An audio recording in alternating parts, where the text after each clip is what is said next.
Indur news 9 మన జిల్లా మన వార్తలు.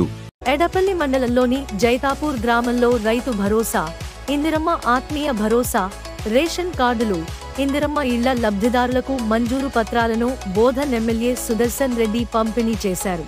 ఈ సందర్భంగా ఎమ్మెల్యే మాట్లాడుతూ ప్రజా సంక్షేమమే ధ్యేయంగా కాంగ్రెస్ ప్రభుత్వం పనిచేస్తుందన్నారు. ఉపాధి హామీ పనిపోయేటోళ్ళు కురకుల రేణుక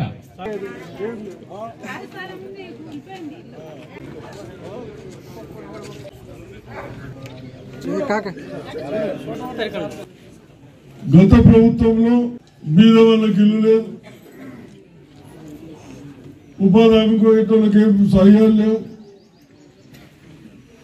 షాదీ ముబారక్ కళ్యాణ లక్ష్యం అంటే ఆయన డ్యూస్ పెట్టి మనం ఇప్పటి వరకు ఇచ్చుకుంటూ వస్తూ ఉన్నాం. మన ముఖ్యమంత్రి గారి ఆలోచన మేరకు మన ప్రభుత్వం ఏర్పాటు చేస్తుంది. ఇందిరమ్మ ఇల్లు ఇద్దాం,